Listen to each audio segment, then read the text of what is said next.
की बात करते हैं उसके लिहाज से भी ये महत्वपूर्ण हो जाते हैं। प्रोफेसर नुपुर, अगर हम बात करें जनजातीय समूह की, तो ऐसा नहीं है कि अभी तक सरकार बजट में प्रावधान नहीं कर रही थी या नीतियां नहीं बन रही थी, योजनाएं नहीं बन रही थी जनजातीय समूहों के विकास के लिए, लेकिन इस बार बजट में खास तवज्जो दी गई है, खास तौर पर जो विशेष रूप से कमजोर वर्ग हैं जनजातीय समुदाय के।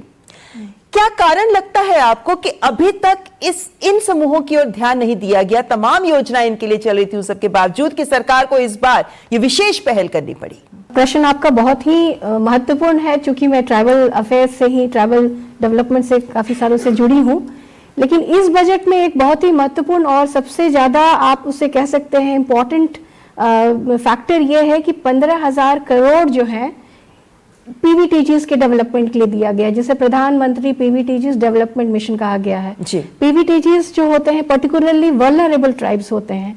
ये पूरे भारत में 75 हैं, इनकी नंबर है, 30,000 विलेजेस में है और 18 स्टेट में और 1 यूनियन टेरिटरी अंडमान में है।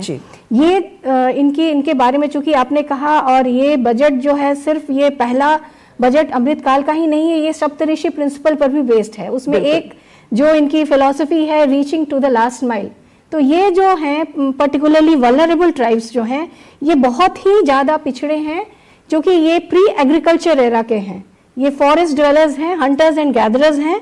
और इसमें जितनी भी सारी चीज़ें आप देखिए, इनके हेल्थ गैप, इनकी लिटरेसी गैप, इनकी इंफ्रास्ट्रक्चरल डेवलपमेंट गैप, इनकी एजुकेशन गैप या लाइवलीहुड गैप, सारी चीज़ों में मेजर गैप है।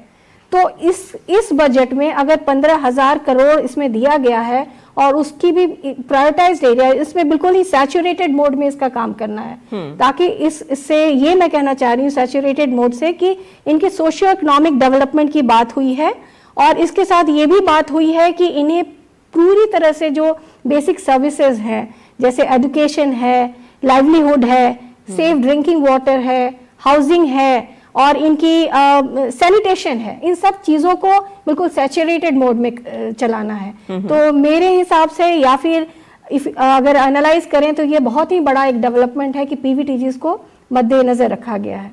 इसके अलावा आप 2-3 चीज़ें और इस बजट में जो कहना मैं ज़रूरी समझती हूँ, तो उसमें एक तो ये है कि प्रधानमंत्री से हमें पीएम विकास कहते हैं, विश्वकर्मा कौशल सम्मान इसमें कहा गया, जो कि जितने भी ट्राइबल आर्टिजन्स हैं या फिर क्राफ्ट्समैन हैं, इनकी स्पेशल असिस्टेंस की बात की गई है, financial assistance plus market assistance. यानी हम ये नहीं कह रहे कि आपको सिर्फ वित्तीय सहायता देगी सरकार कि आपका विकास हो जाए, आपको हम कौशल भी देंगे, आपको हम इतना ट्रेन करेंगे कि बाजारों से भी आज जुड़ सके। जी जी, क्योंकि ज्यादातर काफी बार देखा गया है कि मिडलमैन आते हैं, तो इन्हें पूरी तरह से मार्केटिंग जो आप मुझसे कहते हैं वो भी उसमें भी असिस्टेंस दी जाएगी। तीसरी चीज एक देखी गई है कि इन ट्राइबल्स में सिकल सेल जो एक डिजीज है, ये सिकल सेल डिजीज के बारे में मैं कुछ बताना चाहूंगी। ये जेनेटिक डिसऑर्डर होता है जिसमें आरबीसी जो होता है वो डिसरप्ट हो जाता है, या उसकी फंक्शनिंग अलग हो जाती है। तो इसमें भी सिकल सेल को कंप्लीट इराडिकेशन, क्योंकि ट्राइबल जो हैं काफ़ी इंडेंजर्ड हैं, वो डिसइंटीग्रेट खत्म हो रहे हैं, तो उनकी हेल्थ इश्यूज प्राइम कंसर्न है इस सरकार की। तो इसमें जितने भी हैं बाई 2047 ये complete eradication of sickle cell की बात कही गई। और ये भी देखा जा रहा है कि पहली बार देश के प्रधानमंत्री जब विदेश गए तो वहां जाकर उन्होंने इस बात की कि सिकल सेल एनीमिया को लेकर जो रिसर्च है उसको हमारे साथ साझा करें कि हम अपने जनजातीय समूहों के स्वास्थ्य का ख्याल रख सके।